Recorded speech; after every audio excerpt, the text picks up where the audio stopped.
Hello दोस्तों, कैसे हो आप सब। स्वागत है आपका अपने चैनल एजुकेट्स मैथमेटिक्स पे। और उसमें हम लोग क्लास 9th एनसीईआरटी मैथ्स के अध्याय 13 पृष्ठीय क्षेत्रफल और आयतन की प्रश्नावली 13.4 पर आ चुके हैं। इसके पहले के 6 प्रश्न हम लोग पिछले वीडियोज में सॉल्व कर चुके हैं। आज के इस वीडियो में बचे हुए 2 प्रश्न यानी कि आगे के 2 प्रश्नों को हम लोग सॉल्व करेंगे। अगर आप हमारे चैनल पर पहली बार है, वीडियो आपको पसंद है, हमारा काम आपको पसंद है, मेहनत आपको पसंद है, तो भाई चैनल को सब्सक्राइब करना, वीडियो को लाइक करना और जरूरतमंद के साथ शेयर करना मत भूलिएगा। इसके अलावा मैंने क्लास 9th और 10th के अन्य चैप्टर्स भी सॉल्व कर रखे हैं, वो हमारे चैनल की प्लेलिस्ट में जाकर के आप देख सकते हैं। आपको एक पर्टिकुलर प्लेलिस्ट आपको चैनल पर मिल जाएगी। आप वहां पे जाएंगे तो आपको क्लास 10th एनसीईआरटी मैथ्स का और क्लास 9th एनसीईआरटी मैथ्स का जो प्लेलिस्ट है वहां से जाकर के आप देख सकते हैं। जो भी आपने चैप्टर्स अभी तक नहीं देखे, आप 9th और 10th का कंप्लीट सोल्यूशन आपको प्रोवाइड कराने वाले हैं। चलिए आज का वीडियो शुरू करते हैं और उसमें हम लोग जो प्रश्नावली 13.4 है उसका 7वां और 8वां प्रश्न सॉल्व करेंगे। जो हम लोगों का प्रश्न 7 और 8 क्या कह रहे हैं भाई, जो 7वां प्रश्न और 8वें प्रश्न को हम लोग सॉल्व करने वाले थे उसमें क्या कह रहा है, चंद्रमा का व्यास पृथ्वी के व्यास का लगभग 1/4 है, तो इन दोनों के पृष्ठीय क्षेत्रफलों का अनुपात ज्ञात कीजिए। जो चंद्रमा और पृथ्वी की अगर बात की जाए तो ये हमारी एक गोलाकार आकृतियां होती हैं, तो हमें क्या करना पड़ेगा, गोले का पृष्ठीय क्षेत्रफल ज्ञात करना पड़ेगा। अब यहाँ पे देखिए आपके सामने प्रश्न जो दिया गया है, उस प्रश्न में जो आपको कह रहा है उसको पहले समझिए। तो यहाँ पे कह रहा है कि चंद्रमा का व्यास पृथ्वी के व्यास का लगभग 1/4 है, तो हम लोग क्या करेंगे, जो पृथ्वी है उसका व्यास ऐसा लेंगे कि जो 4 का गुणज हो। आप 4 ले सकते हैं, 8 ले सकते हैं, आप 12 ले सकते हैं, आप 16 ले सकते हैं। क्यों कि जिससे कि आपको जो चंद्रमा है उसका व्यास निकालने में कोई कठिनाई ना हो।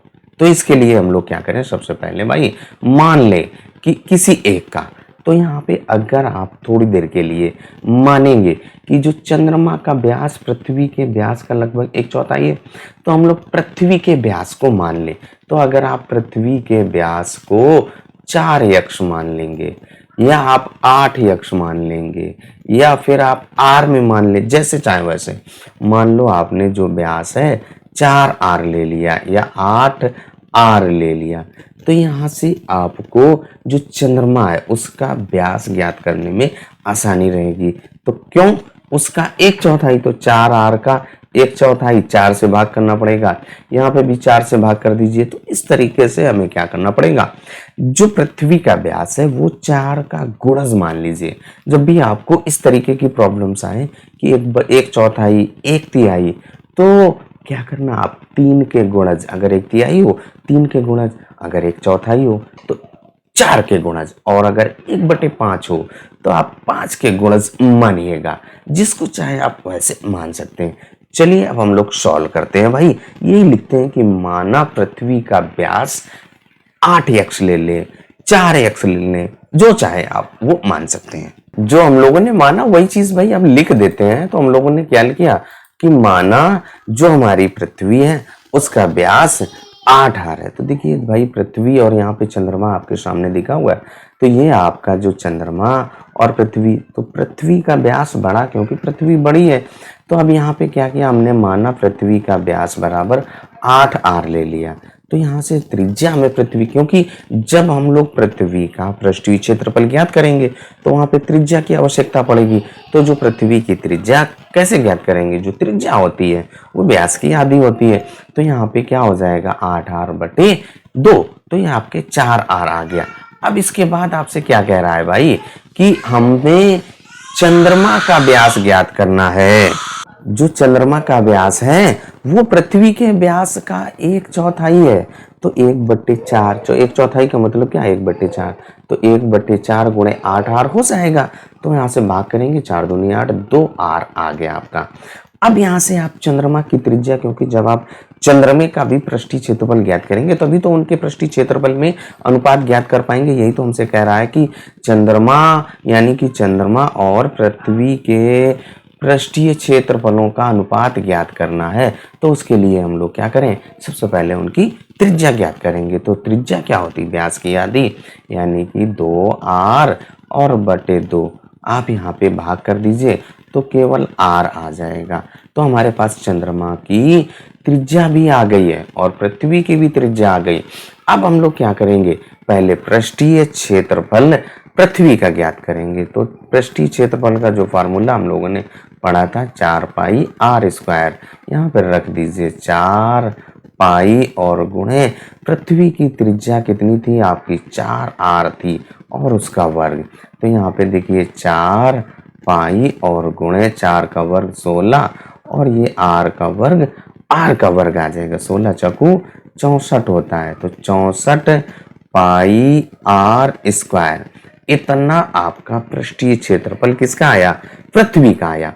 अब हम लोग क्या करेंगे, चंद्रमा का पृष्ठीय क्षेत्रफल ज्ञात करेंगे। चंद्रमा का पृष्ठीय क्षेत्रफल वही गोले का पृष्ठीय क्षेत्रफल वाला फॉर्मूला 4 पाई r स्क्वायर यहाँ पे रख दीजिए भाई। जो आपने चंद्रमा की त्रिज्या निकाली थी वो कैपिटल R आया था ना, तो यहाँ पे वही रख दीजिए 4 पाई और कैपिटल R का वर्ग। तो इतना ही रहेगा। अब इसके बाद हमें क्या करना है, इन दोनों के पृष्ठीय क्षेत्रफलों में अनुपात ज्ञात करना है। तो चलिए अब हम लोग अनुपात भी ज्ञात कर लेते हैं। अनुपात को ज्ञात करने के लिए आपको क्या करना पड़ेगा, चंद्रमा के पृष्ठीय क्षेत्रफल में आपको पृथ्वी के पृष्ठीय क्षेत्रफल में चंद्रमा के पृष्ठीय क्षेत्रफल को भाग करना पड़ेगा। तो यहाँ पे आप भाग कर दीजिए भाई। जब आप भाग करेंगे और सॉल्व करेंगे आपका आंसर आ जाएगा। जो आपने पृथ्वी का पृष्ठीय क्षेत्रफल निकाला था वो कितना था, 64 पाई और r स्क्वायर और बटे पृथ्वी का हम लोगों ने वो चंद्रमा का निकाला था 4 पाई r स्क्वायर, यही मान यहाँ पर रख देना है। तो ये आपका कितना हो जाएगा, 4 पाई r स्क्वायर। यहाँ पे देखिए आपका r स्क्वायर से r स्क्वायर, पाई से पाई कट गया, कितना बचा 64 बटे 4। इसको आप सरलतम रूप में बदल दीजिए, जो भिन्न आया 16 चक्कू 64 होता है, 16 बटे 1 आया, यानी कि जो अनुपात आएगा भैया 16:1 आएगा। और यही आपका भाई आंसर हो गया। यानी कि पृथ्वी के पृष्ठीय क्षेत्रफल और चंद्रमा के पृष्ठीय क्षेत्रफल में जो अनुपात आया है 16.1 आया है। और 7वां प्रश्न हम लोगों का सॉल्व हो जाता है। 7वें के बाद अब हम लोग 8वें प्रश्न पर आ चुके हैं। जो 8वां प्रश्न आपका क्या कह रहा है, एक अर्धगोलाकार कटोरा है जिसकी मोटाई आपकी 0.25 सेंटीमीटर है, मोटी स्टील से बना है। इस कटोरे की आंतरिक त्रिज्या आपको दी गई है और कटोरे का बाहरी वक्र पृष्ठीय क्षेत्रफल, देखिए आंतरिक त्रिज्या दी गई है। आंतरिक त्रिज्या की सहायता और मोटाई की सहायता से हम लोग बाहरी त्रिज्या ज्ञात करेंगे। क्यों बाहरी त्रिज्या ज्ञात करनी पड़ेगी, क्योंकि आपसे प्रश्न में कह रहा है उसका बाहरी वक्र पृष्ठीय क्षेत्रफल ज्ञात कीजिए। जब हमको बाहरी वक्र पृष्ठीय क्षेत्रफल ज्ञात करना होगा तो बाहरी त्रिज्या भी पता होनी चाहिए। तो उसके लिए जो आपकी आंतरिक त्रिज्या है, मान लो कोई आंतरिक इतनी है, उसकी मोटाई, तो मोटाई अगर जोड़ देंगे तो आप बाहर निकल जाएंगे, वही आपकी बाहरी त्रिज्या हो जाएगी। तो इस तरीके से आप त्रिज्या ज्ञात कर लेंगे। फिर उसका क्या करेंगे, वक्र पृष्ठीय, अर्धगोले का है ना, तो अर्धगोले का वक्र पृष्ठीय क्षेत्रफल क्या होता है, 2 पाई r स्क्वायर। वही फार्मूले का प्रयोग करेंगे और सॉल्व कर देंगे, आंसर आ जाएगा। जो प्रश्न आपका कह रहा था उसी का फिगर हम लोगों ने यहाँ पर बना लिया है।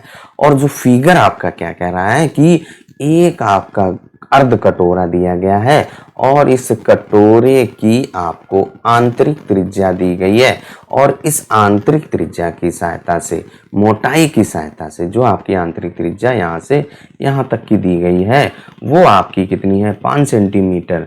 अब इसके बाद जो ये मोटाई दी गई है ना, जो देखिए आपका डार्क वाला है, ये मोटाई है। तो इस मोटाई को अगर आप आंतरिक त्रिज्या से जोड़ देंगे तो आपकी बाह्य त्रिज्या आ जाएगी। बाह्य त्रिज्या आपकी कितनी हो जाएगी, 5 धन 0.25। जब आप इनको जोड़ेंगे तो 5.25 सेंटीमीटर आ जाएगी। अब हमारे पास क्या कह रहा है कि बाहरी त्रिज्या आ चुकी है। अब क्या करना है, इसका बाहरी वक्र पृष्ठीय क्षेत्रफल ज्ञात करेंगे।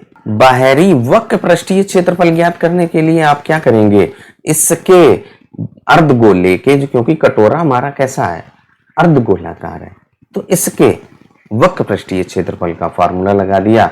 और जो हमारा वक्र पृष्ठीय क्षेत्रफल का फार्मूला क्या है भाई, 2 पाई आर स्क्वायर। अब यहाँ पे आप इसका मान रख दीजिए 2 गुणे 22/7, और जो त्रिज्या आपने बाहरी ज्ञात किया था 5.25 और उसका वर्ग। अब यहाँ पे आप क्या करिए, 2 गुणे 22/7 और गुणे 5.25 और गुणे 5.25। अब इनका आप गुणा कर देंगे, सॉल्व कर देंगे। देखिए आप यहाँ पे कोई ऐसी संख्या नहीं लिखी है जिसको हम काट सकें, जो है 7 सत्ते, यहाँ 7 से काट दीजिए, 7 सत्ते 49 और 49 3 52 तो 35, यहाँ पे आप काट दीजिए भाई।